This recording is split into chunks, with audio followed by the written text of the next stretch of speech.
Hi, I'm Jessica, and when I sent my family a text saying cancer diagnosis confirmed, my own mother replied cry somewhere else, and my brother responded with not our problem right now. My sister didn't even bother to open the message for 3 days. But what happened next taught me that sometimes the people who share your blood can cut you the deepest, while strangers can become the family you never knew you needed. This is the story of how the worst text thread of my life became the beginning of my greatest transformation. Before we jump back in, tell us where you're tuning in from, and if this story touches you, make sure you're subscribed, because tomorrow I've saved something extra special for you. The fluorescent lights in Dr. Martinez's office hummed with the kind of persistence that gets under your skin, much like the words she'd just spoken. Stage 2 breast cancer. Aggressive treatment needed. 6 months minimum. The pamphlets she'd handed me felt heavier than they should have, glossy and cheerful in a way that seemed almost insulting given their content. I sat in my Honda Civic in the medical center parking lot for 20 minutes staring at my phone, thumb hovering over the family group chat we'd ironically named Thompson Squad Goals, courtesy of my younger sister Mandy's obsession with social media terminology. I'd always been the one who shared news first in our family. When I got my teaching job at Riverside Elementary, I was the one who organized the celebration dinner. When Mike passed the bar exam, I'd coordinated the surprise party. When Mandy got engaged to Carlos, I'd helped plan the engagement announcement posts for her Instagram followers. It felt natural to be the messenger, the connector, the one who made sure everyone stayed in the loop. That's who I'd always been in the Thompson family dynamic, the bridge between my successful lawyer brother Mike, my influencer sister Mandy, and our parents Patricia and Bob, who seemed to exist in their own world of real estate showings and retirement planning. The text I composed was simple, direct, no drama. That wasn't my style. Hey everyone, just left Dr. Martinez's office, cancer diagnosis confirmed. Breast cancer, stage 2. Starting treatment next week, could really use some family support right now. I read it 3 times before hitting send, my hands trembling slightly. Not from fear of the cancer, strangely enough, but from the vulnerability of asking for help. I'd never been good at that. 27 years of being the middle child who kept everyone else's problems solved had trained me to handle things independently, but this felt bigger than anything I could manage alone. The response came faster than I expected. Mom's message appeared first, delivered at 3:47 p.m. according to the timestamp that would later be burned into my memory. Jessica, we're dealing with Amanda's wedding planning crisis right now. Can you cry somewhere else? This isn't the time for your drama. The words hit like a physical blow, leaving me breathless in the driver's seat of my car.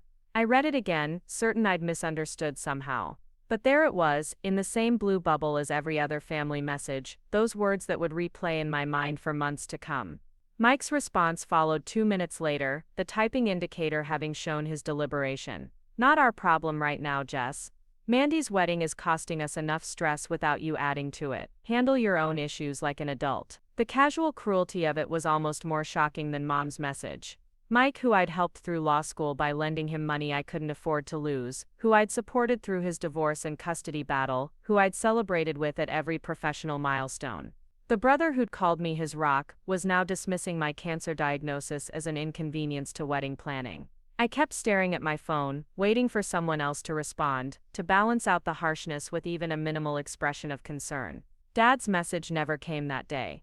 Mandy's read receipt showed she'd seen the message at 4:15 p.m., but no response followed. Just silence that stretched through the evening and into the night, growing heavier with each passing hour.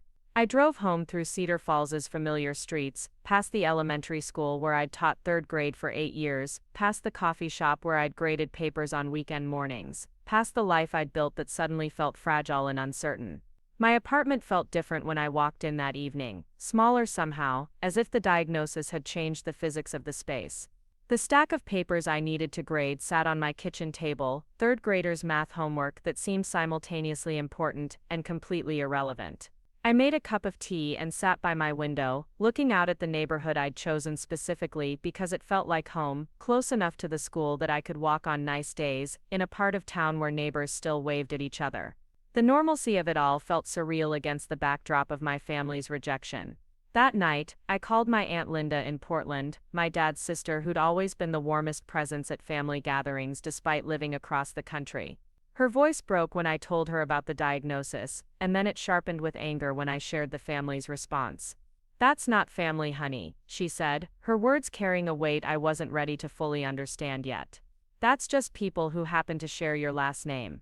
Linda offered to fly out immediately, to help with appointments and treatment, but her own health issues and financial constraints made it complicated.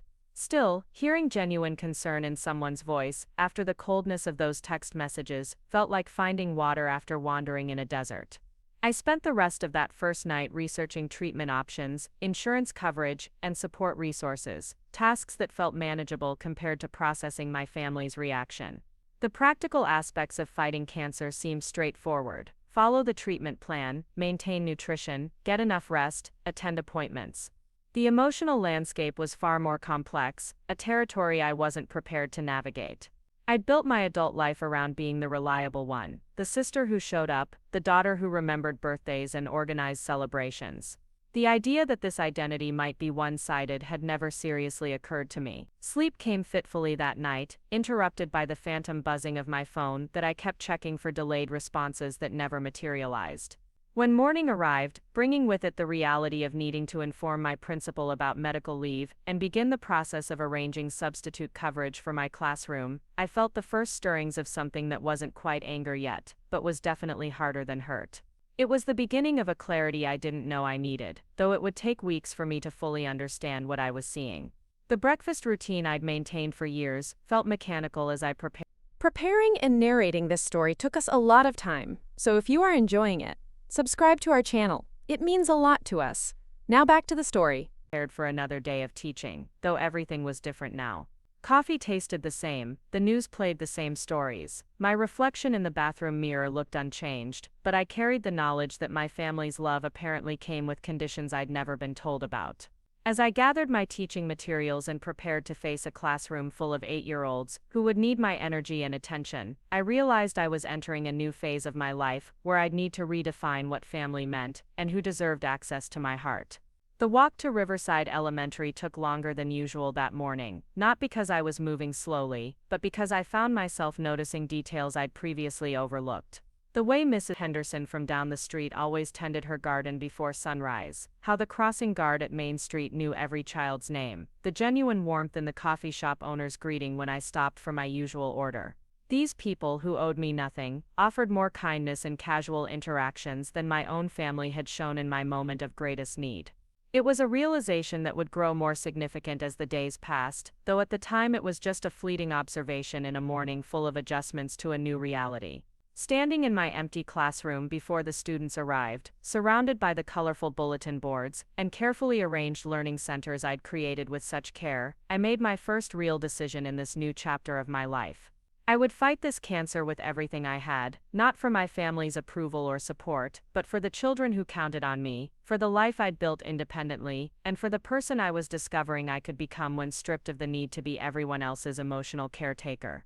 It was a small decision in many ways, but it marked the beginning of a transformation that would reshape everything I thought I knew about strength, family, and the courage required to stand up for yourself when the people who should love you most choose to look away. Part 2, the foundation of trust. Growing up in the Thompson household meant understanding your role and playing it well.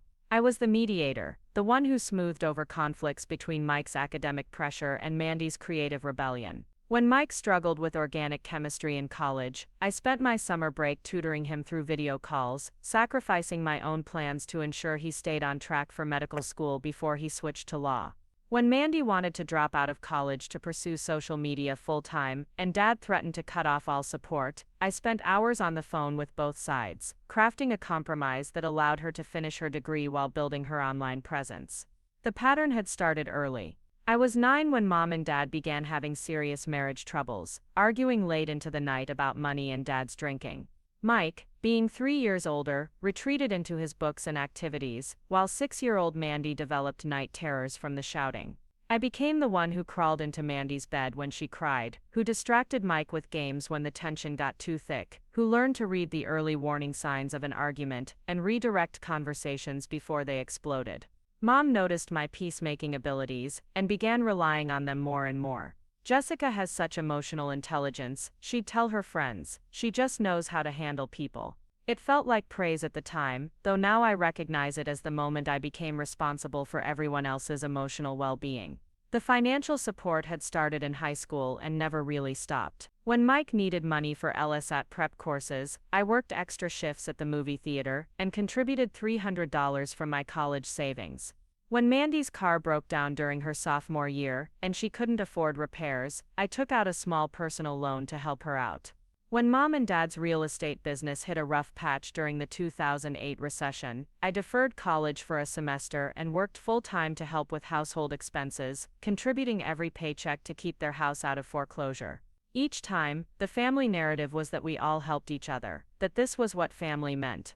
But when I looked back honestly, the help seemed to flow in only one direction. The emotional labor was even more extensive. I planned every birthday party, organized every holiday gathering, remembered every anniversary and achievement. When Mike's first marriage fell apart, I was the one who listened to his midnight phone calls, who helped him process his anger and hurt, who researched divorce attorneys and even attended mediation sessions for moral support. When Mandy struggled with anxiety and depression during her early 20s, I became her unpaid therapist, available for crisis calls at any hour, researching treatment options, and even paying for her first few counseling sessions when she couldn't afford them. When Dad's mother, Grandma Rose, began showing signs of dementia, I was the one who researched care facilities, attended doctor appointments, and handled the difficult conversations with Dad about her declining capacity. Each family crisis had reinforced my role as the reliable one, the sister who could be counted on to drop everything and provide whatever was needed. Mike often told people that I was the heart of the family, and Mandy frequently posted social media tributes to her amazing big sister who always has my back. Mom would introduce me to her real estate clients as my daughter who teaches, the one who keeps us all organized. These labels felt good, like I was valued and necessary, like I had found my place in the family ecosystem. The cost of maintaining this role never occurred to me because the rewards seemed so clear. I was loved, needed, appreciated. During my 20s, while Mike built his law practice and Mandy developed her social media following, I stayed in Cedar Falls, close to home, available for family emergencies and obligations. I dated occasionally, but never seriously pursued relationships that might interfere with my family availability.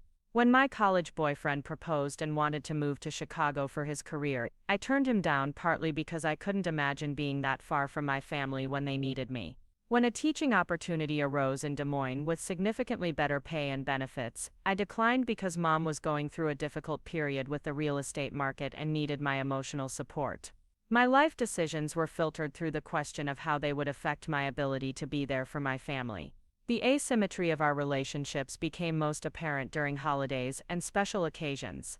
I spent weeks planning Christmas gatherings, coordinating schedules, purchasing and wrapping gifts for everyone, preparing traditional foods that required days of preparation. Mike would arrive on Christmas Day with gifts his wife had purchased and wrapped, contribute nothing to the preparation or cleanup, and leave early to visit his in-laws. Mandy would document the entire celebration for her social media platforms, treating our family gathering as content for her brand, but would disappear when dishes needed washing or when Grandma Rose needed assistance. Mom and Dad would enjoy the fruits of my labor while complaining about the stress of hosting, even though I handled all the actual work. My apartment reflected this pattern of giving. The spare bedroom was set up as a guest room specifically for family visits, though it was used more often to store items my family members couldn't fit in their own homes. Mike's law school textbooks filled one closet because his wife didn't want them cluttering their house. Mandy's photography equipment occupied another corner because her apartment was too small for proper storage. Mom's excess furniture from her staging business crowded my living room because Dad refused to let her store it in their garage. I had become the family's storage unit as well as its emotional processing center. The financial dynamic was perhaps the most telling aspect of our relationships. Over the years, I had loaned or given thousands of dollars to various family members for everything from car repairs to vacation funds to emergency medical bills. I kept track at first, thinking of these as temporary loans that would be repaid when circumstances improved. But repayment rarely materialized, and bringing up money felt petty and materialistic. Mike earned 10 times my teacher's salary, but never offered to pay back the money I'd contributed to his education. Mandy's social media success brought in substantial income, but she claimed her business expenses were too high to repay old debts. Mom and Dad's real estate business had recovered and thrived, but they seemed to have forgotten the months when my paycheck kept their household running. Even my career choices had been influenced by family expectations. Teaching was seen as a noble, but not particularly ambitious profession, safe and predictable in a way that wouldn't threaten anyone else's achievements. Mike was the family's success story, the lawyer who could be mentioned with pride at church and community events. Mandy was the creative one, the entrepreneur who represented the family's connection to modern culture and technology. I was the stable one, the teacher who could be counted on to provide consistency while others pursued more exciting paths. My role was to be proud of their achievements rather than to pursue achievements that might overshadow theirs. The emotional cost of this dynamic had accumulated slowly, like water damage that isn't visible until the wall collapses. I had learned to suppress my own needs and desires, so automatically that I often didn't recognize them until much later. Opportunities for professional development, romantic relationships, travel and personal growth had been sacrificed so consistently for family obligations that I had lost touch with what I actually wanted for my own life. My identity had become so intertwined with being needed by my family that I couldn't imagine who I would be if that role were taken away. The text message about my cancer diagnosis had shattered this carefully constructed dynamic in a single moment. For the first time in my adult life, I was the one who needed support, who required family members to drop their own priorities and provide care and comfort. The response revealed something I had spent years not wanting to see. The foundation of trust I had built my life on was actually a one-way street paved with my own emotional labor and financial contributions. The family members I had centered my life around serving had no capacity or inclination to serve me in return when I needed them most. In the days following their cruel responses, I found myself reviewing decades of family interactions with new eyes. Patterns that I had interpreted as love and interdependence now looked like exploitation and emotional vampirism. The praise I had received for being the heart of the family felt like manipulation designed to keep me in a serving role. The gratitude expressed for my constant availability seemed hollow when tested by my own need for support. The family identity I had worked so hard to maintain had been built on my willingness to sacrifice my own well-being for everyone else's comfort, and the moment I needed that sacrifice to flow in the other direction, the entire structure collapsed. Part 3. The first crack. The second day after my diagnosis brought the kind of spring morning that usually lifted my spirit, with daffodils pushing through the soil in my landlord's front garden and the cheerful chaos of children arriving at school. But as I stood at my classroom window during lunch break, watching my students play on the playground with the unconscious joy that only 8-year-olds possess, I felt disconnected from the simple pleasures that normally grounded me. My phone had remained silent since those devastating responses from my family, and the absence of follow-up messages or phone calls created a strange suspension of reality, where I began questioning whether the text exchange had actually happened. Teaching that day required a performance of normalcy that left me exhausted. 8-year-olds have an uncanny ability to sense when adults are distressed, and several of my students asked if I was feeling okay. Emma Rodriguez, one of my more perceptive students, brought me a drawing during art time, a stick figure labeled Miss Thompson, surrounded by rainbow hearts with the words "I hope you feel better," written in her careful third-grade handwriting. The pure kindness of the gesture brought tears to my eyes, and I had to excuse myself to the hallway to compose myself. A child who had known me for 8 months was showing more compassion than my family had demonstrated in 32 years. The first crack in my understanding of family loyalty came during my prep period when I decided to call Mom directly, thinking perhaps the group text format had somehow made my message seem less serious than it actually was. Maybe she hadn't fully processed what I was saying, or maybe she had been distracted by wedding planning stress and would respond differently when given a chance to focus on my situation. I dialed her number while sitting in my empty classroom, surrounded by bulletin boards featuring student work and motivational posters about kindness and perseverance that suddenly felt ironically appropriate. Mom answered on the fourth ring, her voice carrying the slightly breathless quality that meant she was multitasking, probably staging a house while talking. "Jessica, this really isn't a good time," she said before I could even speak beyond saying hello. "I'm showing the Hutchinson property this afternoon, and Mandy is having a complete meltdown about the catering tasting. Could you please not add more drama to our day?" The casual dismissal stung, but what followed was worse. "Honestly, sweetheart, your timing is terrible. You know how important this wedding is for our family's reputation. Mandy's followers are expecting something spectacular, and we can't have family problems overshadowing her special time. I sat in stunned silence for several seconds, processing the hierarchy of priorities she had just revealed. My cancer diagnosis was family drama that might overshadow wedding planning. My need for support was poor timing that conflicted with social media expectations. My health crisis was an inconvenience to be managed rather than a tragedy to be supported through. When I finally found my voice, I asked the question that had been forming since receiving her text. Mom, did you actually read my message yesterday? I have cancer. I'm starting chemotherapy next week. Her response revealed the depth of her disconnection from my reality. Oh, Jessica, you always were dramatic about medical things. Remember when you thought you had pneumonia in college, and it was just a bad cold? This is probably just one of those scares that turns out to be nothing. You're young and healthy, these things work themselves out. But right now, I really need you to focus on supporting your sister instead of creating problems. She needs her family to be strong for her during this stressful time.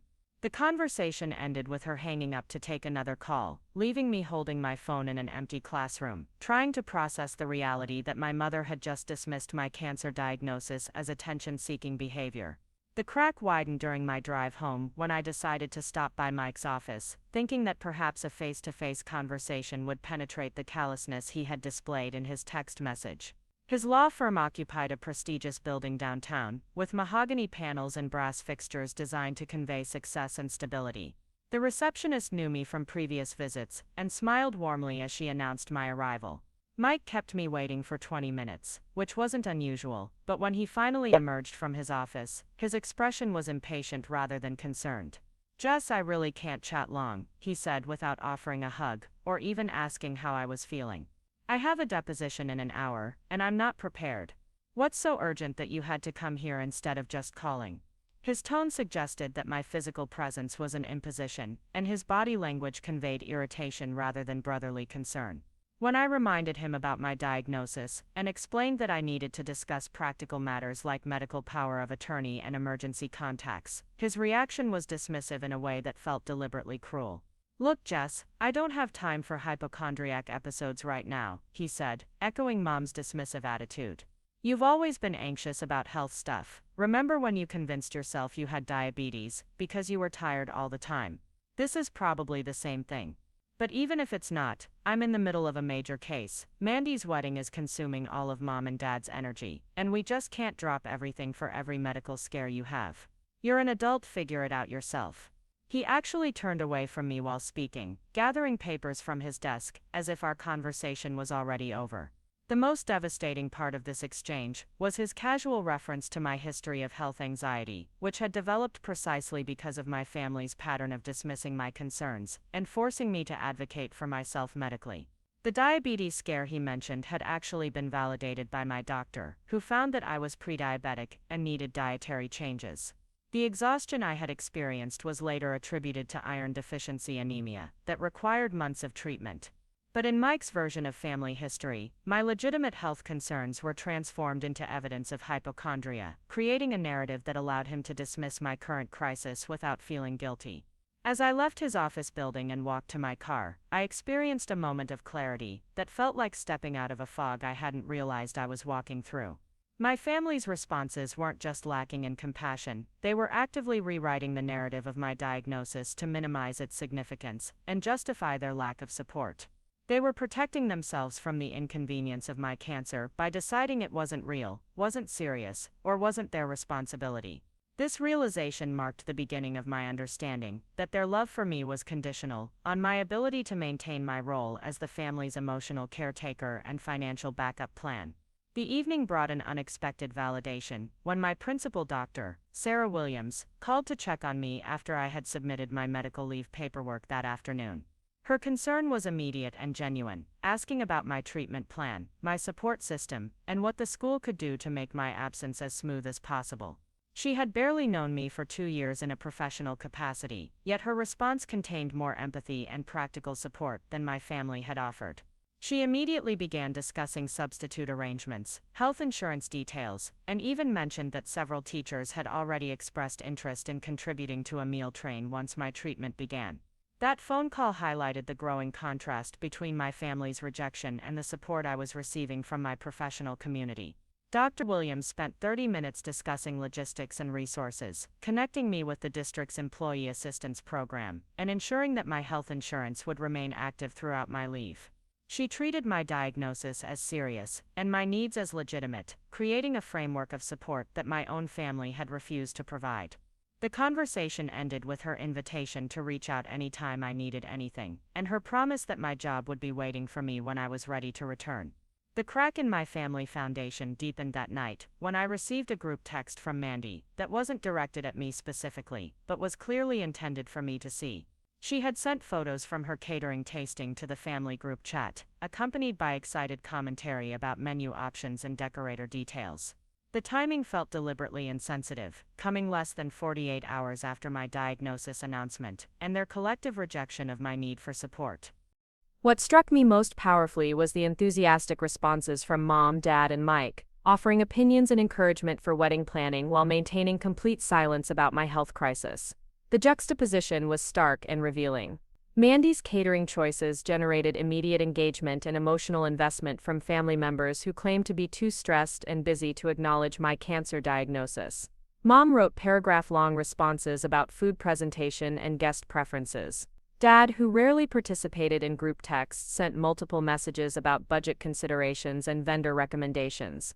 Mike, who had claimed to be too overwhelmed with work to discuss my medical situation, found time to research catering companies and share detailed reviews. Their capacity for family engagement was clearly intact, it simply wasn't available for my crisis.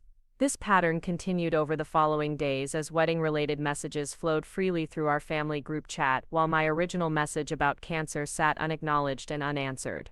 The selective responsiveness revealed something crucial about family dynamics that I had previously been too invested in the system to recognize. My role in the family was to provide support, not to receive it. My value was in my availability to solve problems, not in my worthiness to have problems solved for me. The moment I stepped outside my assigned role as caretaker and requested care for myself, I became invisible to the people I had spent my adult life serving. Part 4. The Uncomfortable Discovery. The uncomfortable discovery arrived on a Thursday morning exactly 1 week after my diagnosis, delivered through the most mundane of circumstances, a misdirected phone call that revealed the depth of my family's deception. I was preparing for my first oncology appointment, reviewing insurance paperwork and treatment information, when my phone rang with a call from someone named Jennifer Patterson who identified herself as a wedding planner.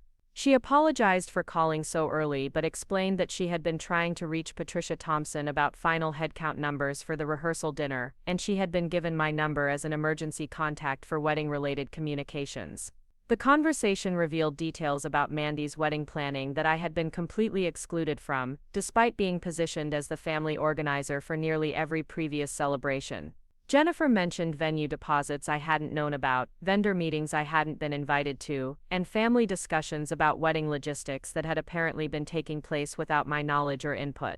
When I explained that I was Patricia's daughter but hadn't been involved in wedding planning, Jennifer seemed confused and slightly embarrassed, mentioning that she had been told the entire family was actively participating in preparation decisions. After ending the call with Jennifer, I experienced a disorienting moment of recognition that my exclusion from wedding planning wasn't accidental or oversight-related, but had been deliberately orchestrated while maintaining the illusion of family unity. The timing was particularly cruel, as my exclusion had apparently begun around the same time as my cancer diagnosis, suggesting that my family had made a conscious decision to move forward with celebration planning while actively ignoring my health crisis. They weren't just failing to support me, they were creating new family activities and traditions that specifically didn't include me. The revelation prompted me to examine other recent family communications with fresh perspective, and I began noticing patterns that had previously escaped my attention. Text message threads that I had been removed from, social media posts about family gatherings I hadn't been invited to, and references to conversations and decisions that had apparently taken place without my knowledge. My role as family coordinator had been quietly reassigned while I was focused on processing my diagnosis and arranging for medical treatment, and nobody had bothered to inform me of this change. Later that morning, while organizing my medical documents, I discovered a Facebook post from 3 days earlier, where Mandy had shared photos from what she described as a family meeting about wedding planning. The images showed Mom, Dad, Mike, and Mandy gathered around the dining room table in my childhood home, with wedding magazines and planning materials spread between them. The caption read, "So grateful for family support during wedding planning stress. These people always have my back." The photos had been taken in my family home, during what was clearly a substantial planning session, and I had neither been invited nor informed that it was happening. The post had received dozens of likes and comments from extended family members and family friends, all expressing enthusiasm for Mandy's upcoming wedding and praising the family's unity and support. Several people had commented specifically about how wonderful it was to see the family working together, and how lucky Mandy was to have such dedicated parents and siblings helping with her special day. Reading these comments while sitting alone in my apartment, preparing to fight cancer without family support, created a surreal sense of existing in parallel universe where my family's public narrative bore no resemblance to my actual experience.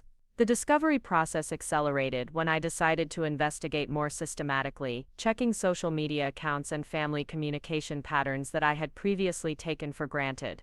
I found evidence of multiple family gatherings and activities over the past month that I had been excluded from, including a birthday dinner for Dad that I hadn't known about, and a shopping trip for wedding accessories that Mom and Mandy had taken together. These weren't major events that would necessarily require my presence, but they represented a pattern of family bonding and communication that was deliberately excluding me. Most painfully, I discovered that Mike and Mandy had created a separate group text thread for wedding coordination that included Mom and Dad, but specifically excluded me. Screenshots shared on social media revealed ongoing family conversations about wedding planning, family dynamics, and future celebrations that were taking place in communication channels I had no access to. The family group text that included me had become a facade, maintained for appearances while real family communication happened elsewhere. The exclusion extended beyond wedding planning into broader family coordination. I found references to discussions about Grandma Rose's care that I hadn't been included in, despite having been her primary family advocate for the past 2 years. There were mentions of financial planning conversations between Mike and Dad about family investments and property decisions that I had previously been consulted about. Even routine family coordination like holiday planning appeared to be happening without my input or knowledge, suggesting that my role as family organizer had been systematically eliminated rather than temporarily suspended. The most disturbing discovery came when I found a series of Instagram stories from Mandy that had been posted with privacy settings that excluded me from viewing them. Through a friend's account, I was able to see posts where Mandy discussed her frustration with family drama and her gratitude for having parents and a brother who understood the importance of focusing on positive family events instead of getting dragged down by negativity. The posts didn't mention my cancer diagnosis specifically, but the timing and context made it clear that my health crisis was being characterized as attention-seeking behavior that threatened family harmony. These social media posts painted a picture of family dynamics where I had become the problem to be managed rather than the family member to be supported. Mandy's narrative positioned her wedding as a positive family celebration that was being threatened by unspecified drama, and praised her parents and Mike for maintaining focus on what really matters instead of being distracted by manufactured crises. The comments on these posts included responses from family friends and extended relatives who praised her mature perspective and offered support for dealing with difficult family members. The discovery that my own family was actively portraying me as a source of drama and negativity while I was facing cancer treatment alone created a level of emotional devastation that I hadn't anticipated. This wasn't just neglect or oversight, it was character assassination designed to justify their lack of support and maintain their self-image as a loving, functional family. They were rewriting the narrative of my cancer diagnosis to position themselves as the reasonable parties who were protecting family harmony from my disruptive influence. The investigation revealed that my exclusion had been coordinated and intentional, involving the creation of new communication channels, the redefinition of family roles and responsibilities, and the development of alternative narratives that explained my absence without acknowledging their failure to provide support. They had essentially created a version of family life that didn't include me, while maintaining enough superficial contact to avoid obvious signs of estrangement. This discovery marked the moment when I realized that my relationship with my family wasn't temporarily strained by crisis circumstances, but had been fundamentally redefined in ways that I was only beginning to understand. Part 5: The Investigation Phase.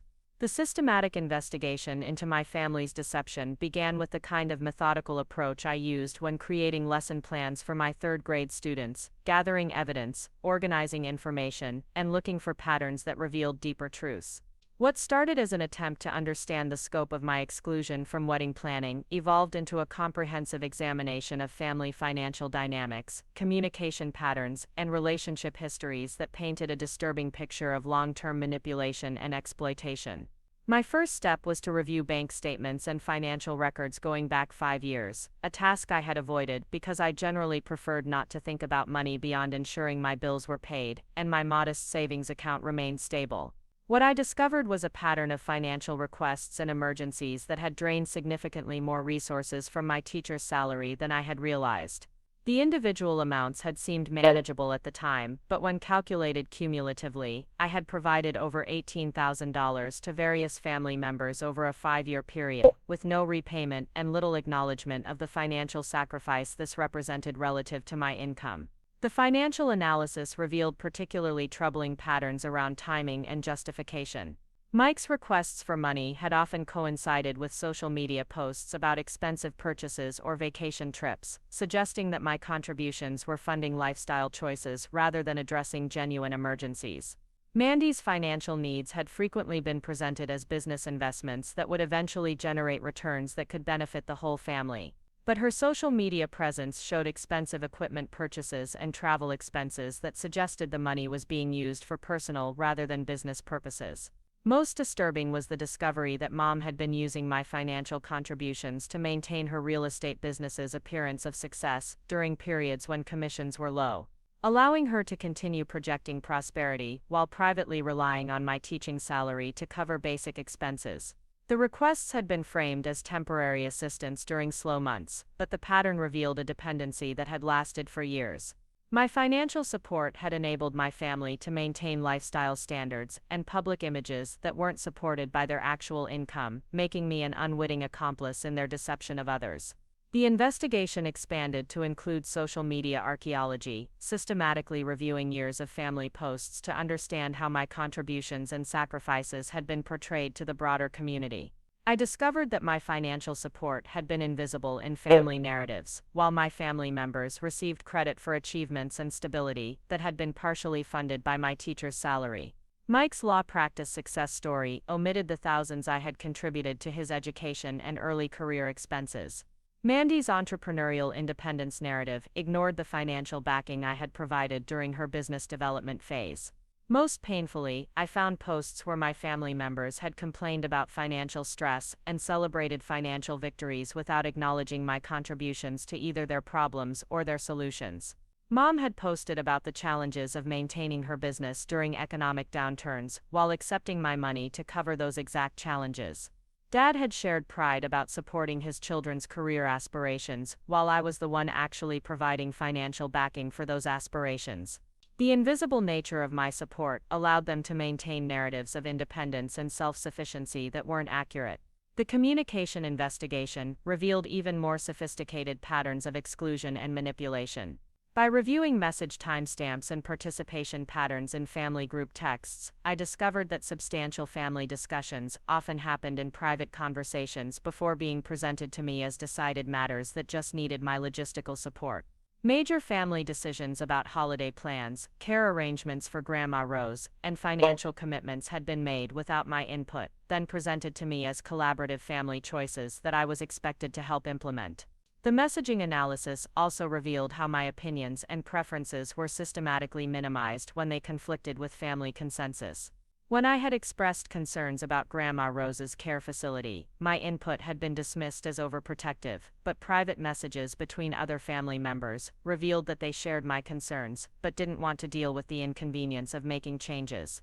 When I had suggested more modest approaches to wedding celebrations that would be less financially stressful for the family, my suggestions had been characterized as unsupportive rather than practical, while private conversations revealed that other family members had similar budget concerns. The investigation uncovered evidence that my family had been discussing my personal life and making judgments about my choices in conversations that didn't include me. Messages between Mandy and Mom revealed opinions about my dating life, career decisions, and social activities that had influenced family dynamics in ways I hadn't understood. They had created narratives about my personality, motivations, and life choices that informed their treatment of me, but these narratives had been developed without my knowledge or opportunity to provide context.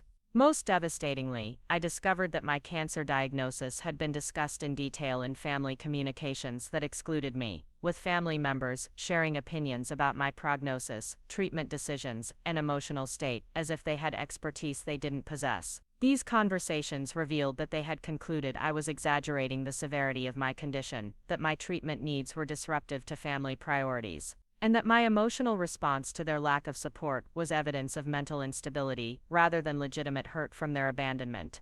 The investigation expanded to include conversations with extended family members and family friends who provided additional context about my family's behavior patterns.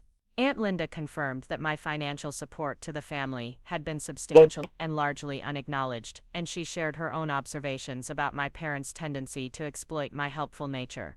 Other relatives revealed that they had noticed my exclusion from recent family activities and had assumed it was my choice, rather than the result of deliberate exclusion. Friends from my teaching community provided perspective on family dynamics that I had normalized, but that appeared problematic to outside observers.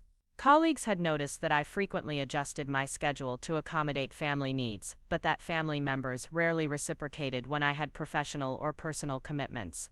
They had observed that I often seemed stressed about family financial requests and had wondered why my family members weren't more self-sufficient given their apparent success and stability. The investigation revealed that my role in the family had been carefully managed to maximize my contributions while minimizing my influence over family decisions. I had been positioned as the family's emotional and financial resource center, but had been excluded from policy-making and priority-setting processes that determined how those resources would be used. My opinions were valued when they supported family consensus, but were dismissed when they challenged family preferences or suggested alternative approaches. The most chilling discovery was evidence that my family had been preparing for my exclusion long before my cancer diagnosis, suggesting that my health crisis had provided a convenient justification for changes they had already decided to implement. The separate communication channels, the revised family coordination systems, and the alternative financial arrangements had been developing for months, indicating that my cancer diagnosis hadn't created family problems but had simply provided an excuse to make existing problems visible. This systematic investigation transformed my understanding of my family relationships, from a story about temporary crisis-related dysfunction to a recognition of long-term patterns of exploitation and manipulation that had been carefully concealed through emotional manipulation and strategic information management. The evidence revealed that my family had been using my love, loyalty, and sense of responsibility to extract resources and services while providing minimal reciprocal support and maintaining narratives that protected their self-image as caring, functional family members. The investigation phase concluded with the realization that my cancer diagnosis had simply revealed family dynamics that had been operating for years, and that my previous interpretation of family relationships as loving but imperfect had been based on incomplete information and carefully managed impressions, rather than honest assessment of actual behavior patterns. This understanding marked the transition from confusion and hurt about their response to my diagnosis to strategic planning for how to protect myself from further exploitation while maintaining my own integrity and values. Part 6. The Deeper Web. The scope of my family's coordinated exclusion became clear through a series of discoveries that unfolded like layers of an onion, each revelation more painful than the last. What I had initially interpreted as wedding-related stress and poor timing revealed itself to be a sophisticated network of deception that had been operating for months before my diagnosis. The evidence suggested that my family had been systematically repositioning me within their social and financial ecosystem, and my cancer had simply accelerated a process that was already well underway. The first major revelation came through an accidental encounter at Cedar Falls' main grocery store, where I ran into Mrs. Henderson, our longtime neighbor, who had known our family since we moved to Maple Heights when I was 12.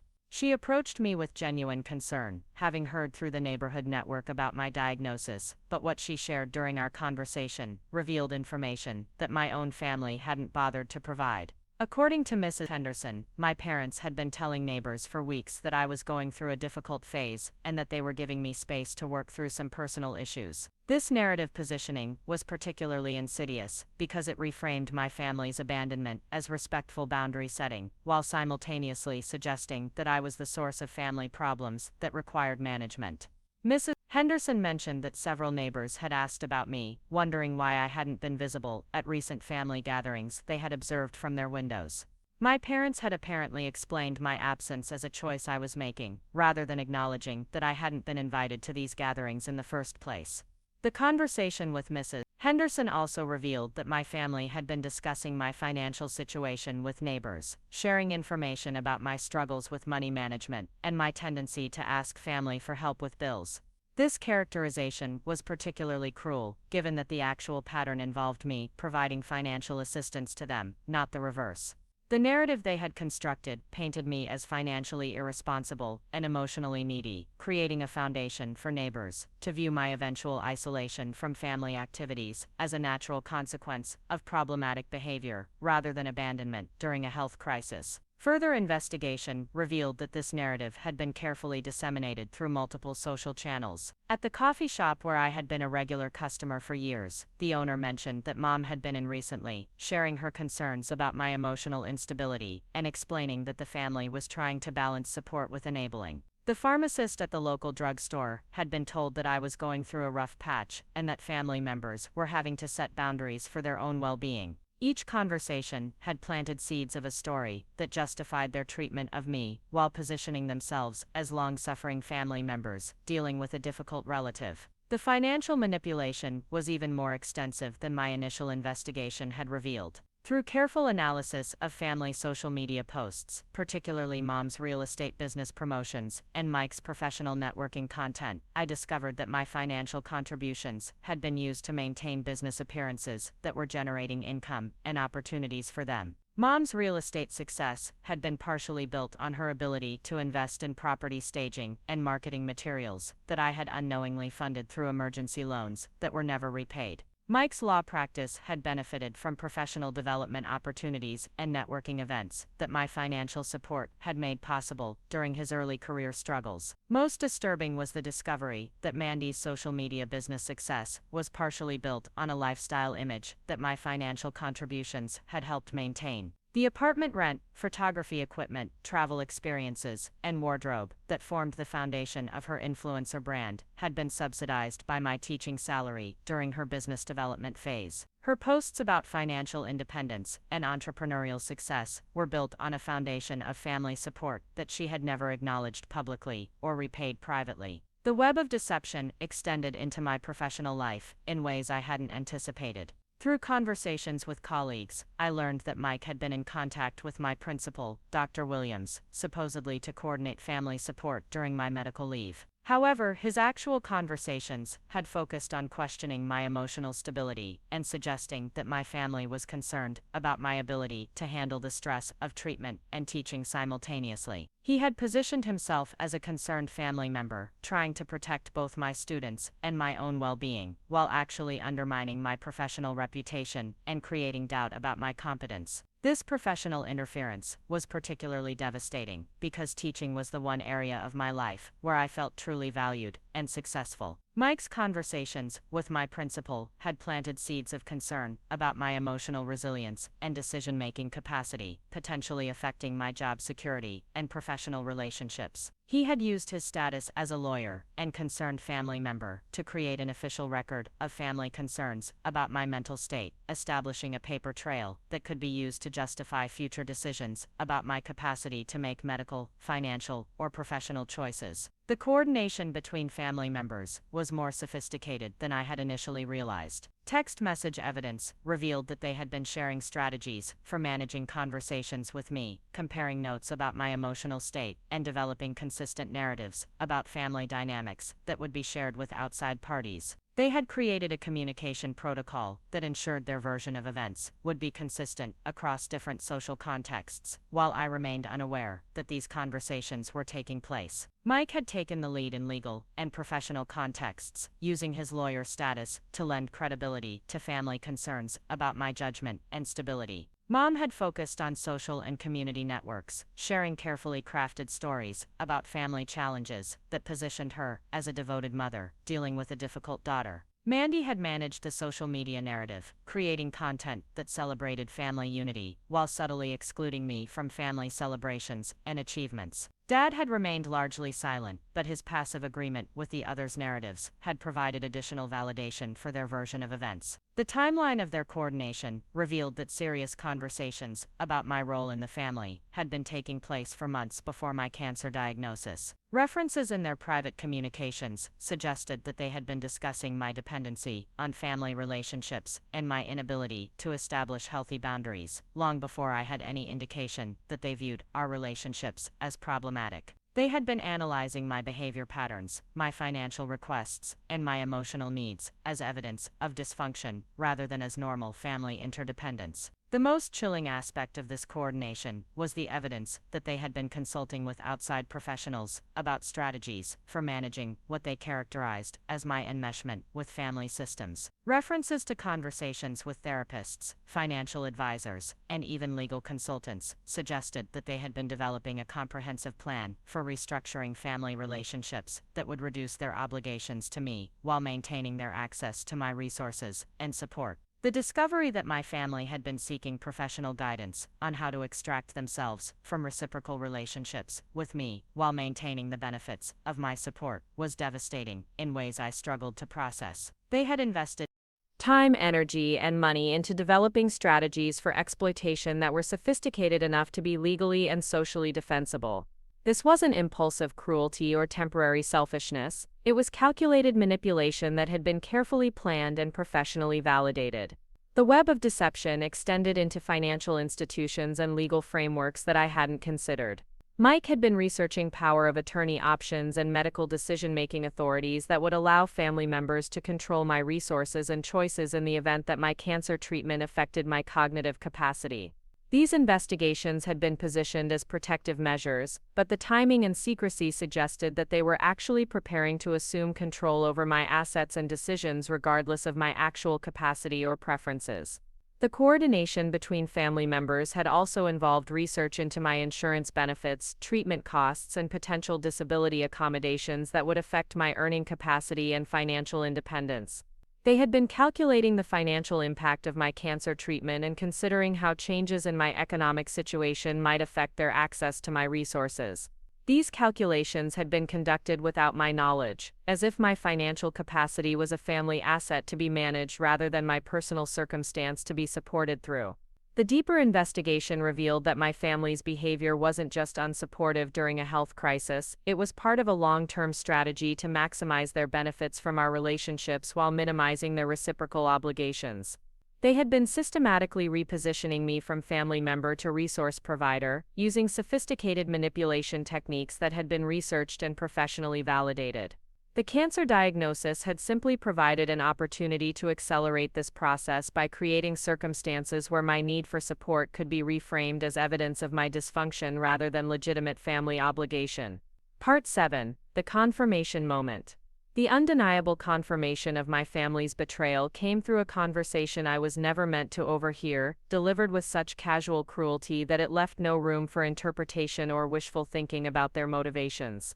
I had arrived early for my first chemotherapy session at Cedar Falls Medical Center, nervous about the treatment process and hoping to use the extra time to complete insurance paperwork and meet with the oncology social worker. The treatment center's waiting area was unusually quiet that morning, with only 2 other patients present, and I had settled into a corner chair near the hallway that led to the consultation rooms.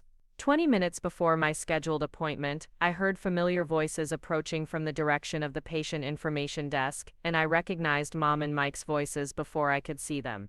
They were walking slowly down the hallway, engaged in what seemed to be a serious conversation, apparently having just finished speaking with someone at the front desk. My first instinct was relief and gratitude that they had come to support me for my first treatment, despite our recent tensions. I stood up to greet them, but their conversation stopped me before I could make my presence known. The social worker confirmed that we can contest any financial decisions she makes if the treatment affects her cognitive function, Mike was saying in his professional lawyer voice, the tone he used when discussing legal strategy rather than family matters. Chemo brain is a recognized medical condition that can impact judgment and decision-making capacity.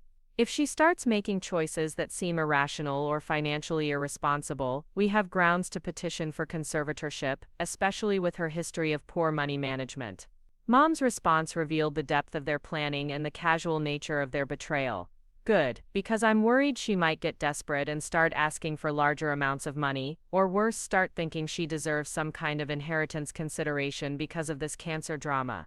We need to make sure she understands that her medical problems don't create financial obligations for the rest of us. Mike's practice is just getting established, Mandy's wedding expenses are already stretching our budget, and your father and I need to protect our retirement savings. The conversation continued as they moved closer to where I was sitting, hidden by a large potted plant and the angle of my chair. Mike's voice carried the satisfaction of someone whose strategic planning was proceeding successfully. The timing actually works in our favor. If we need to establish a pattern of concerning behavior, her emotional reaction to our boundaries around the wedding planning gives us documented examples of instability. Dr. Williams mentioned that she seemed unusually emotional when discussing her medical leave, which could support claims about compromised judgment if we need to make them later. The realization that they had been coordinating with my principal to create documentation of my supposed emotional instability was devastating enough, but Mom's next comment revealed the full scope of their manipulation. I still think we should have handled the text message differently, but it's working out. Her reaction to our perfectly reasonable response about wedding priorities showed exactly the kind of self-centered thinking we've been dealing with for years. Instead of understanding that Mandy's wedding is a once-in-a-lifetime celebration that affects the whole family's reputation, she made it all about her medical drama. Mike agreed enthusiastically, his tone suggesting that they had refined this narrative through multiple previous conversations. Exactly. And now when people ask why she's not involved in family activities, we can honestly say that she's been difficult to deal with, and that we're giving her space to work through her issues. The cancer gives her an excuse for attention-seeking behavior, but it doesn't obligate us to enable her dysfunction or sacrifice family harmony for her emotional needs. The casual way they discussed my cancer as medical drama and attention-seeking behavior was shocking enough, but their strategic planning around my potential cognitive impairment revealed a level of calculated cruelty that I hadn't imagined they were capable of. They weren't just failing to support me during a health crisis, they were actively planning to exploit any vulnerability that my treatment might create to gain control over my finances and decision-making capacity. Mom's voice carried a tone of satisfaction as she continued outlining their strategy. The best part is that everything we're doing looks completely reasonable to outsiders. We're setting healthy boundaries with a family member who has boundary issues, we're protecting family resources from someone with poor financial judgment, and we're prioritizing family celebrations over manufactured crises. Even if she tries to complain about our response, we look like the mature adults dealing with a difficult relative.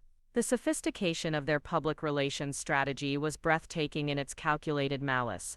They had crafted narratives that positioned every aspect of their betrayal as reasonable boundary setting and responsible family management. My need for support became evidence of dependency, my emotional hurt became proof of instability, and my financial contributions to their past crises became examples for my poor money management rather than evidence of my generosity. Mike's next comment revealed that their planning extended far beyond immediate crisis management into long-term family restructuring. Once we get through Mandy's wedding and Jessica finishes her treatment, we can establish new family norms that are more sustainable for everyone. She needs to understand that being family doesn't mean unlimited emotional and financial support, and that her role needs to be more proportional to what she actually contributes to family success and stability. The irony of this statement was staggering, given that my actual contributions to family success and stability had been substantial and largely unacknowledged, while their contributions to my well-being had been minimal and grudgingly provided. They had rewritten family history to position themselves as generous supporters who needed protection from my excessive demands, rather than acknowledging the reality of our reciprocal support patterns. Mom's response revealed the future they were planning for our family relationships. I think this cancer situation is actually going to be good for her in the long run. She needs to learn to be more independent and stop looking to family to solve her problems. If she gets through treatment successfully, she'll be stronger and more self-reliant. If the treatment doesn't go well, at least we'll have protected family resources and maintained family stability during a difficult time. The callousness of discussing my potential death as a positive outcome for family resource protection was perhaps the most devastating moment of the entire conversation. They had calculated the benefits of both my survival and my death, and had found advantages in either scenario that justified their current behavior. My recovery would prove that I didn't really need their support, while my death would eliminate ongoing obligations while preserving their resources for family members they valued more highly. Mike concluded their planning session with a summary that revealed the full scope of their coordination. "I think we're handling this exactly right. We've documented concerns about her stability, we've established reasonable boundaries around family priorities, we've protected family resources from potential claims, and we've maintained our reputation as caring family members who are dealing with a difficult situation as best we can. Whatever happens with her treatment, we're positioned to protect family interests while maintaining plausible deniability about any lack of support." As their voices faded down the hallway toward the exit, I remained frozen in my chair, processing the magnitude of what I had just heard. This wasn't family dysfunction or temporary crisis-related stress, it was a comprehensive strategy for exploitation and abandonment that had been carefully planned and professionally validated. They had transformed my cancer diagnosis from a family crisis requiring support into an opportunity for resource protection and relationship restructuring that served their interests while abandoning mine. The conversation had revealed that every aspect of their recent behavior had been deliberate rather than reactive, calculated rather than emotional, and coordinated rather than individual. The cruel text messages, the exclusion from family activities, the narrative management with neighbors and colleagues, and the financial boundary setting had all been part of a systematic plan to redefine family relationships in ways that maximized their benefits while minimizing their obligations. Most devastating was the realization that they had been discussing my potential cognitive impairment and death as manageable outcomes that could be leveraged for family advantage. They had reduced my humanity to a cost-benefit analysis, where my value was measured entirely by my utility to their goals, and my survival was evaluated based on its impact on their resources and reputation. The conversation had revealed that I wasn't fighting cancer with family support, I was fighting cancer while my family actively planned to exploit my vulnerability for their own benefit. Part 8: Building the Arsenal. The systematic documentation of my family's betrayal began the morning after overhearing their conversation at the medical center. When I realized that my emotional devastation needed to be channeled into strategic action if I was going to protect myself from further exploitation. The recording app on my phone had captured the entire conversation by accident, as I had been using it to record treatment questions for my oncologist, and reviewing the audio confirmed every devastating detail I had heard. This accidental evidence became the foundation for a comprehensive documentation project that would eventually expose the full scope of their manipulation. My first step was to secure and organize all existing evidence of our family's financial relationships, communication patterns, and recent coordination efforts. Years of bank statements, text message threads, email correspondence, and social media posts created a paper trail that told a very different story than the narrative my family had been sharing with outside parties. The financial records alone revealed over $20,000 in loans, gifts, and emergency assistance I had provided to various family members over the past 7 years, with virtually no repayment and minimal acknowledgement of these contributions. The documentation process required the kind of methodical organization I used for creating curriculum materials, with careful attention to chronology, context, and corroborating evidence. Each financial transaction was cross-referenced with family circumstances at the time, social media posts that provided context about their actual financial situations, and communication records that revealed how these requests had been framed and justified. The pattern that emerged showed consistent exploitation of my willingness to help during family crises, followed by silence about repayment once their immediate needs were resolved. Text message analysis revealed sophisticated manipulation techniques that I had previously interpreted as normal family communication. Requests for financial assistance were carefully timed to coincide with my payday or tax refund periods, suggesting coordination and planning rather than genuine emergencies. Emotional manipulation techniques included references to family loyalty, guilt about my stable employment compared to their variable incomes, and implications that my unwillingness to help would damage family relationships and my reputation as a caring family member.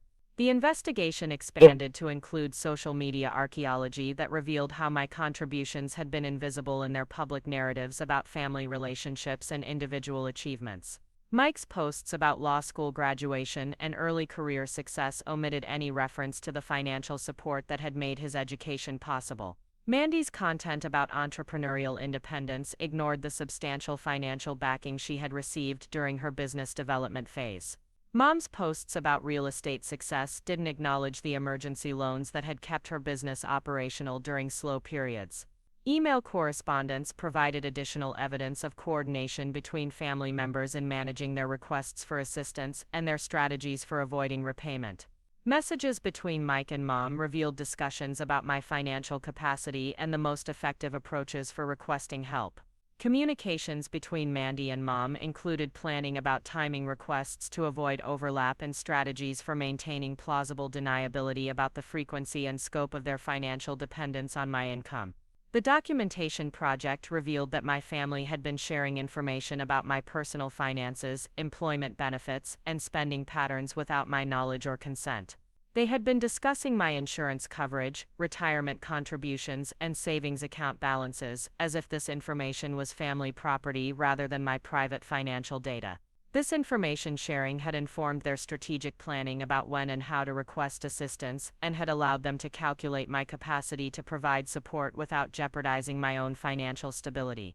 Professional communication records provided evidence of Mike's interference with my workplace relationships and his attempts to undermine my professional reputation through conversations with my principal and colleagues.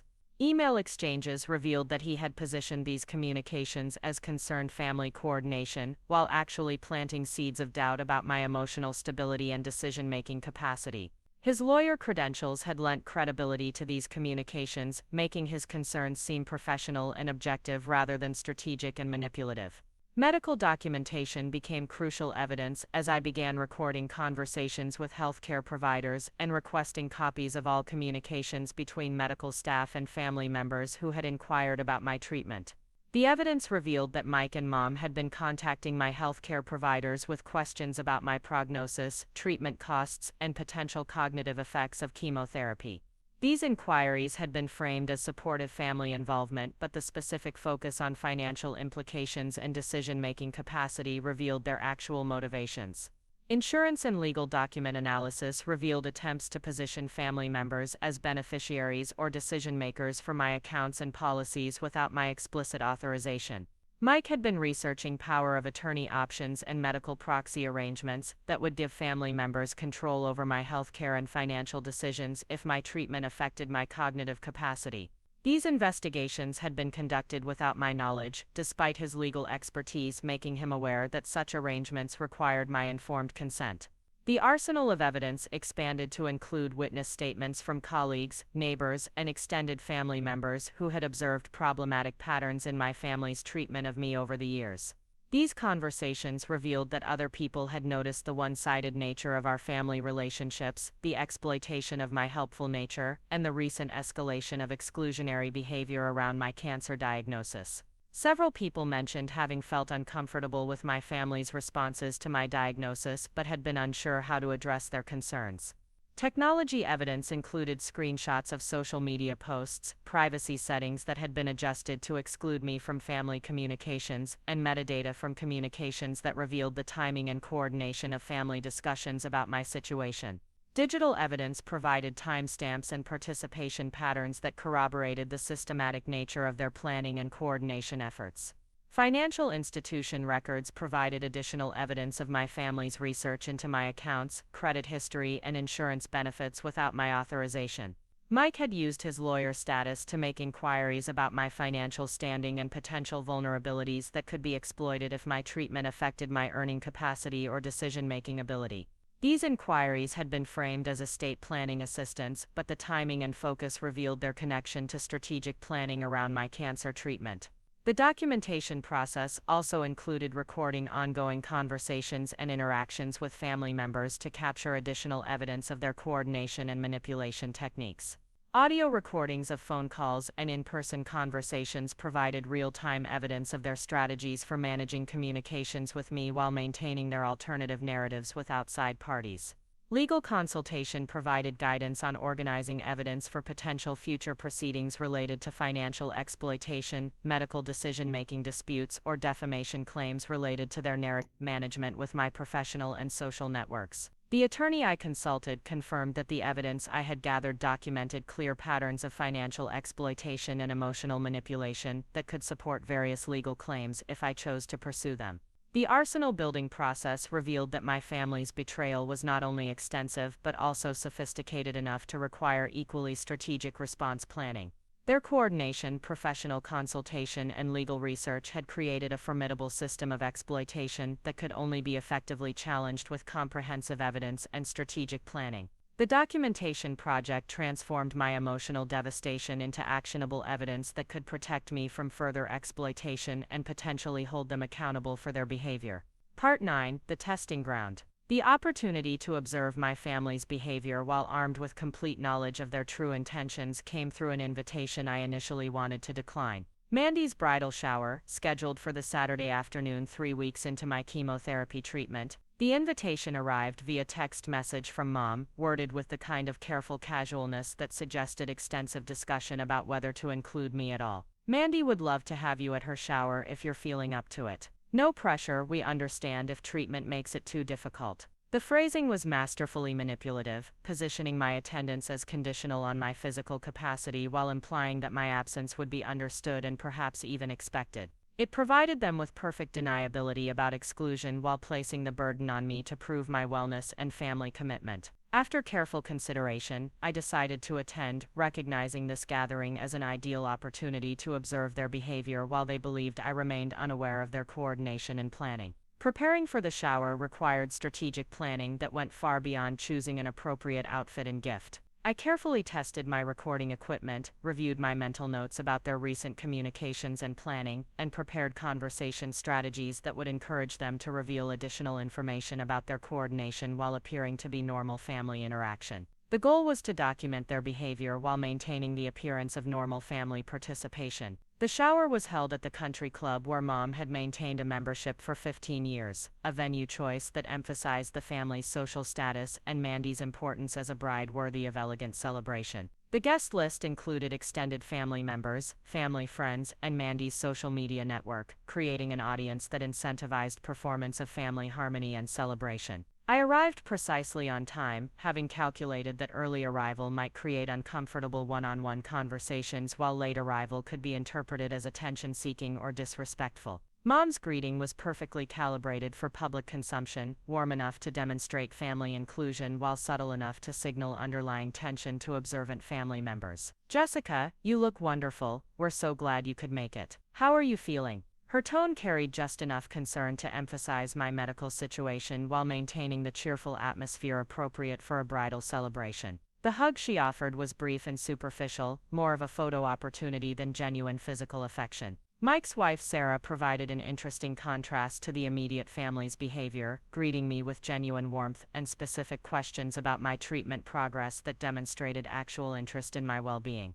Her authentic concern highlighted the performed nature of my parents' and siblings' responses, and her conversation revealed that she had been receiving limited and filtered information about my diagnosis and treatment from Mike. Her surprise at learning specific details about my chemotherapy schedule suggested that my medical situation had been downplayed in family communications that didn't include me. Mandy's behavior was particularly revealing because her social media presence required documentation of family harmony and celebration, but her personal discomfort with my presence was obvious to anyone paying attention. She posed for photos that included me when prompted by other guests, but her body language and facial expressions shifted noticeably when we were in the same frame. Her social media posts from the event would later show careful editing to minimize my visibility while emphasizing the support and celebration provided by other family members. The conversation patterns at the shower revealed how thoroughly my family had prepared their narrative management for this public setting. When guests asked about my health, family members responded with carefully crafted statements that emphasized their support while subtly suggesting that I was managing my situation independently.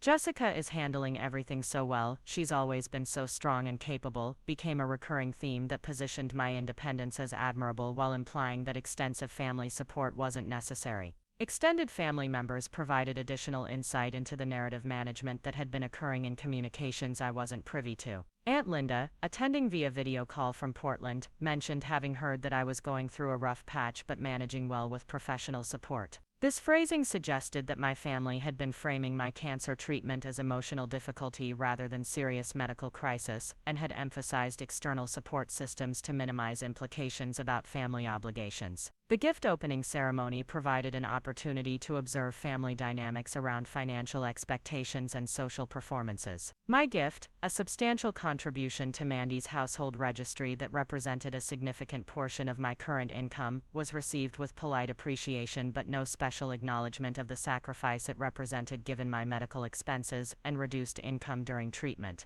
Other family members' gifts were praised more enthusiastically despite being less expensive, suggesting that my contributions were expected rather than appreciated. Family-friend conversations revealed additional information about the narrative management that had been occurring in social circles I wasn't connected to. Several people mentioned having heard that our family was dealing with some health challenges but staying strong together, a characterization that emphasized family unity while avoiding specific details about my diagnosis or their response to it. Others referenced discussions about family boundaries and healthy independence that suggested my situation had been used as a case study in appropriate family relationship management. The most revealing moment came during a private conversation I overheard between Mom and her sister, my Aunt Carol, who had traveled from Iowa City for the celebration. They were discussing logistics for upcoming family gatherings, and Carol mentioned looking forward to having the whole family together again once things settle down. Mom's response was illuminating. "Well, we're learning that sometimes family harmony requires some people to take breaks from family activities until they can participate more positively." This comment revealed how my exclusion from family gatherings was being framed as temporary boundary setting rather than permanent relationship restructuring, and how my absence was being characterized as necessary for family harmony rather than as abandonment during medical crisis. The phrasing suggested that my return to family activities would be conditional on behavior changes that met their standards for positive participation, giving them ongoing control over my inclusion based on subjective criteria. Mike's behavior during the shower demonstrated the dual audience management that had become characteristic of family interactions since my diagnosis. In conversations with extended family and family friends, he performed the role of concerned brother, making general inquiries about my well-being and expressing appropriate family support. However, in moments when he thought he was unobserved, his interaction with me was minimal, and his body language suggested discomfort with my presence rather than familial affection.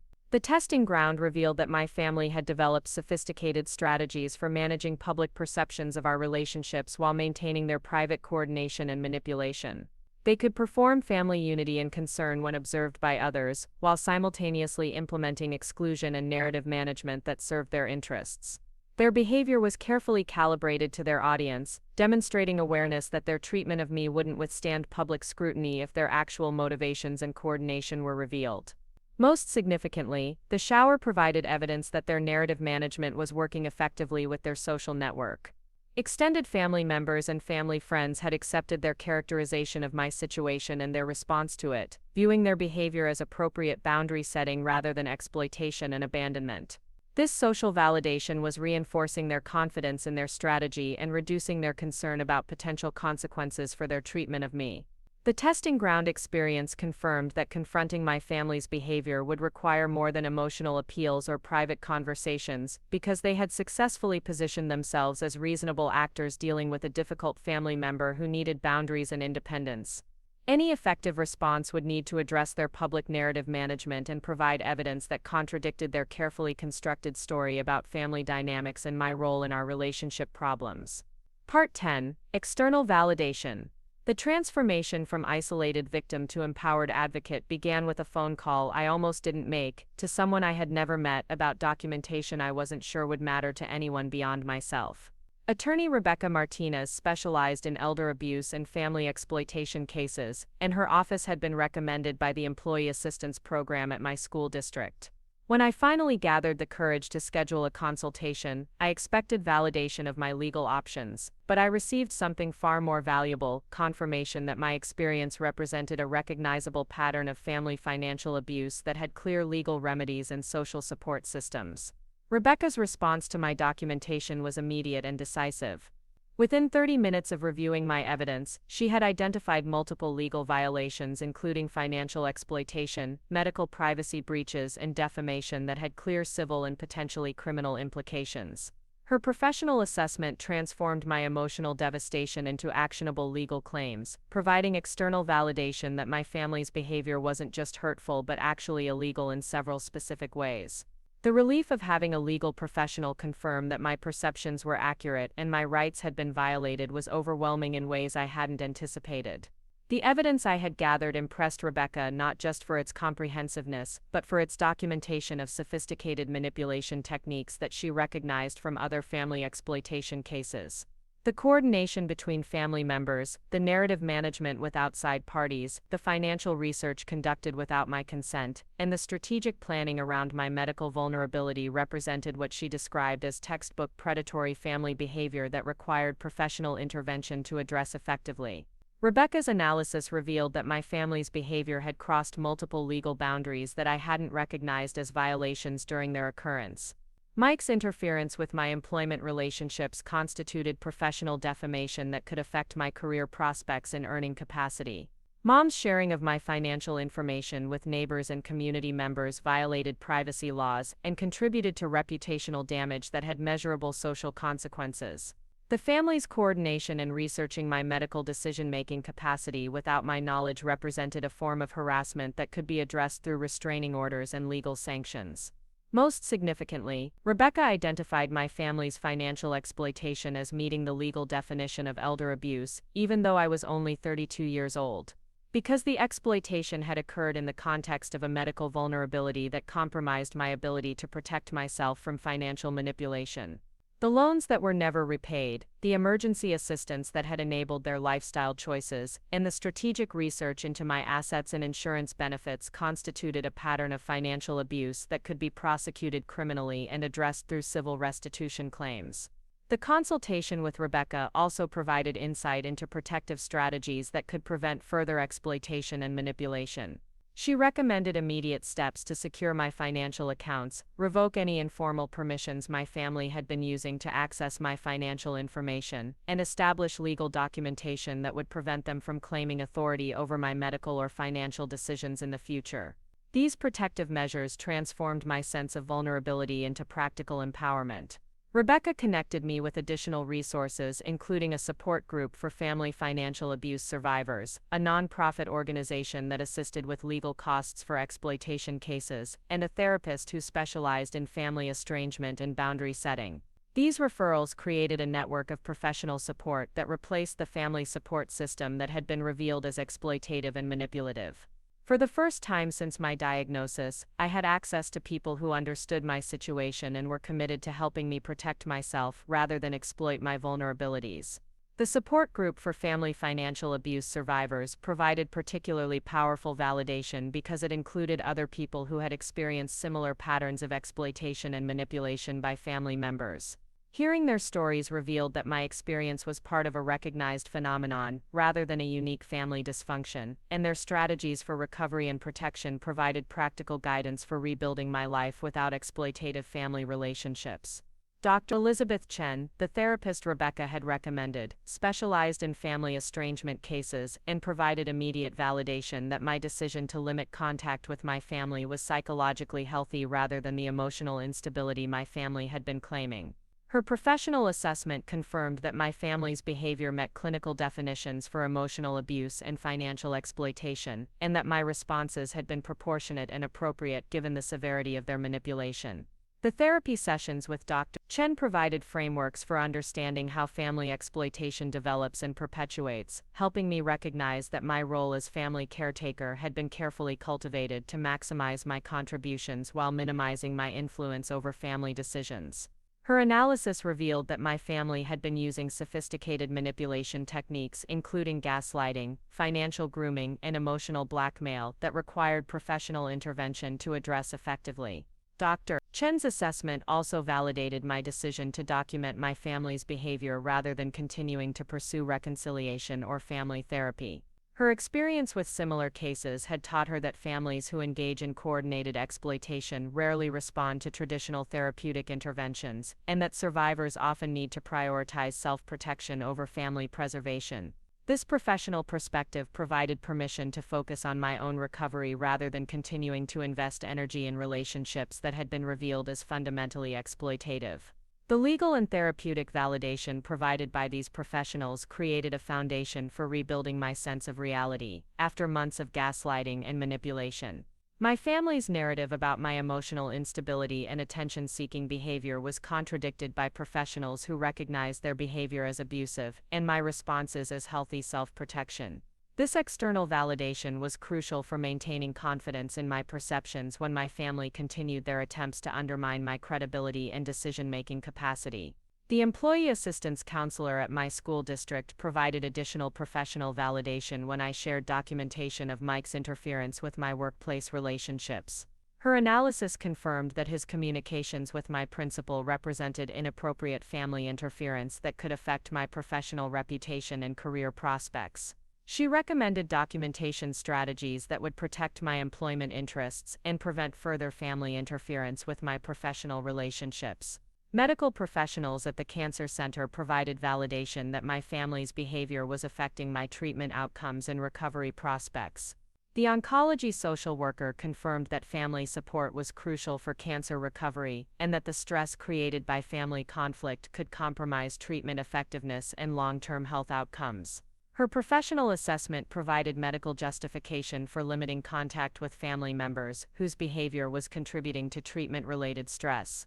The accumulation of professional validation from legal, therapeutic, medical, and employment counselors created an overwhelming consensus that my family's behavior was inappropriate, harmful, and in some cases illegal.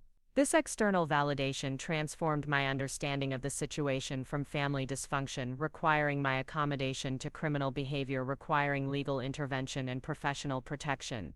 Most importantly, the professional validation provided by these consultations established that my decision to prioritize my own well-being over family relationships was not only appropriate but professionally recommended, given the severity of their exploitation and manipulation.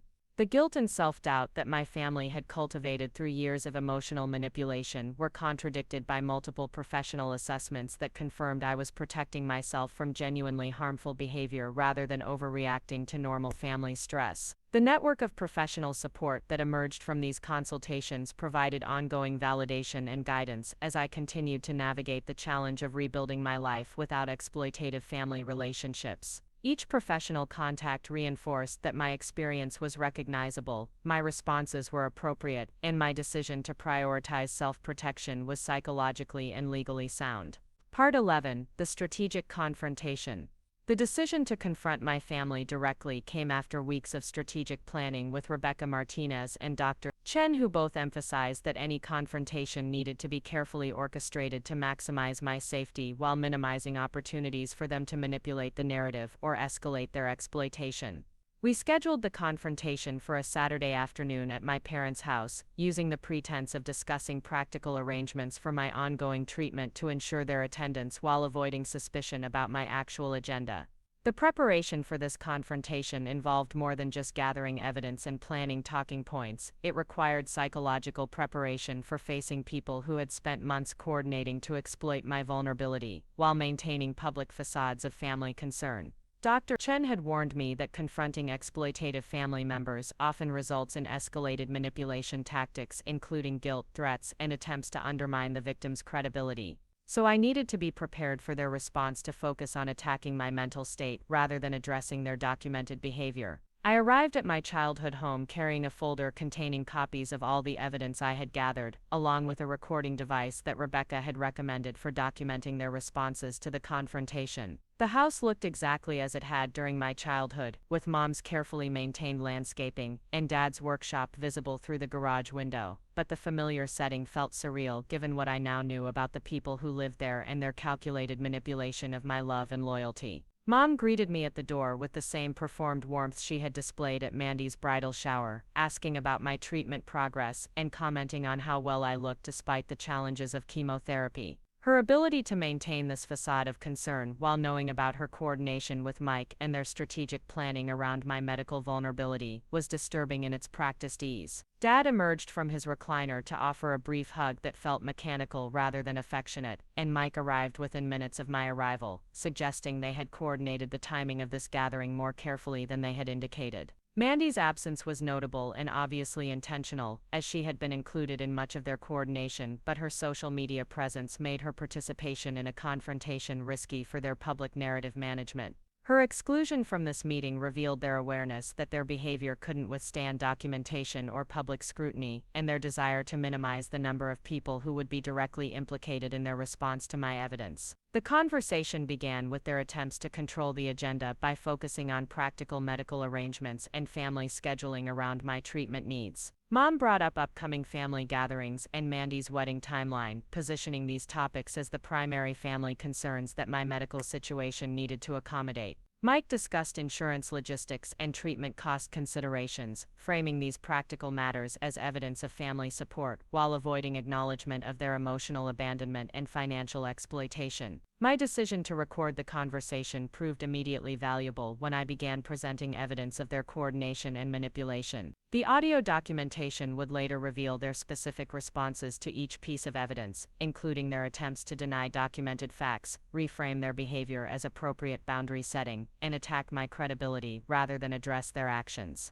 Their response patterns followed exactly the predictions Rebecca and Dr. Chen had made based on their experience with similar family exploitation cases. When I presented the audio recording of their conversation at the medical center, their initial response was stunned silence followed by immediate attempts to explain their discussion as evidence of family concern rather than strategic planning for exploitation. Mom claimed that their research into conservatorship options represented protective planning rather than predatory preparation, and Mike insisted that their discussion of my cognitive capacity reflected legitimate medical concerns rather than opportunistic manipulation. Their attempts to justify their behavior became increasingly desperate as I presented additional evidence, including their financial exploitation, their narrative management with neighbors and colleagues, and their coordination in excluding me from family activities while maintaining public facades of inclusion. Each piece of evidence triggered new attempts to reframe their actions as reasonable responses to my behavior rather than acknowledgement of their coordinated manipulation. The most revealing aspect of their response was their immediate focus on attacking my decision to gather evidence and seek professional consultation rather than addressing the substance of their documented behavior. They characterized my documentation efforts as evidence of paranoia and emotional instability, suggesting that my cancer treatment had affected my judgment and perception of family relationships. This response confirmed Rebecca's prediction that they would attempt to use my medical situation to undermine my credibility rather than acknowledge their exploitation.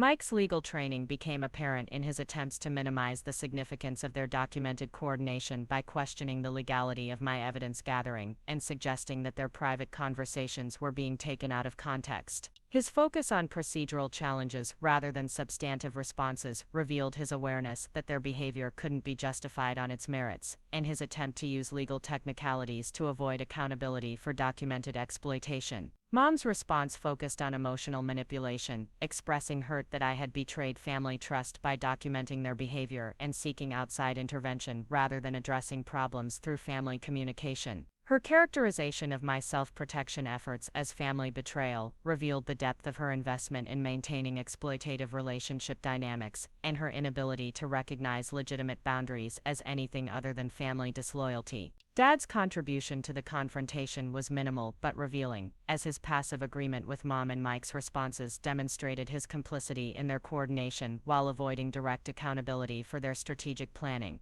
His silence during my presentation of evidence, followed by his support for their explanatory narratives, revealed that his previous emotional distance had been deliberate rather than passive, and that his lack of response to my cancer diagnosis had been coordinated rather than individually motivated. The confrontation revealed that my family had no intention of acknowledging their exploitation or modifying their behavior in response to evidence of their manipulation. Instead, they doubled down on their narrative management by characterizing my confrontation as evidence of mental instability and family disloyalty that justified their previous boundary setting and would require additional protective measures in the future. Their response to the confrontation confirmed that reconciliation was impossible because they remained committed to exploitative relationship dynamics and were unwilling to acknowledge the harm their behavior had caused. The confrontation served its intended purpose of documenting their response to evidence and establishing clear record of their unwillingness to accept accountability for their actions. Most importantly, the confrontation provided closure by confirming that their behavior was deliberate rather than reactive, coordinated rather than individual, and ongoing rather than temporary. This clarity eliminated any remaining hope for family reconciliation based on improved communication or mutual understanding, and established that my self-protection efforts needed to focus on permanent boundary setting rather than temporary conflict resolution.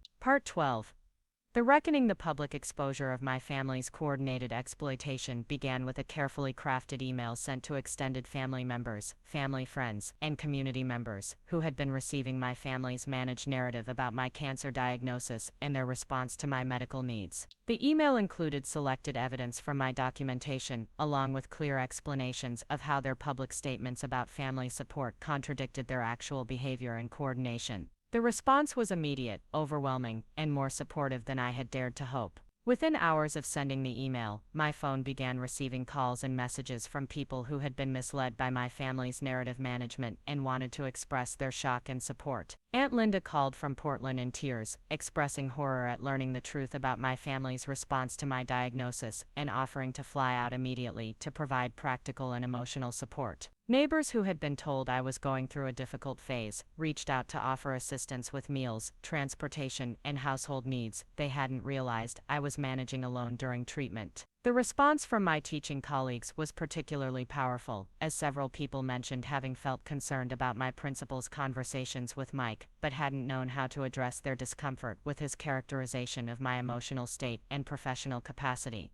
Dr. Williams called personally to apologize for allowing Mike to influence her perceptions of my situation and to confirm that his communications would have no impact on my employment status or professional reputation. Former students' parents reached out to express their support and share their own experiences with family estrangement during medical crises, creating an unexpected network of people who understood the challenge of maintaining strength and dignity while facing both serious illness and family abandonment. Their messages provided validation that my decision to expose my family's behavior was appropriate and necessary for protecting myself from further exploitation. The social media response was equally revealing, as my family's carefully managed online presence began receiving comments and questions from people who had received my evidence and wanted accountability for the discrepancy between their public narrative and their documented behavior. Mandy's Instagram posts about family support and wedding planning attracted critical comments from people who knew about their treatment of me, forcing her to disable comments and adjust her privacy settings to avoid ongoing scrutiny. Mike's professional reputation began experiencing consequences when colleagues and clients learned about his interference with my employment relationships and his strategic planning around my medical vulnerability. The legal community in Cedar Falls was small enough that word traveled quickly about his exploitation of family crisis for personal advantage, and several professional contacts mentioned their concern about his ethical standards and judgment. Mom's real estate business faced immediate consequences when clients and colleagues learned about her narrative management regarding my cancer diagnosis and her coordination in financial exploitation during my medical treatment. Several pending transactions were canceled by clients who were uncomfortable working with someone who had demonstrated such callous treatment of family members during medical crisis, and her professional reputation in the community was severely damaged.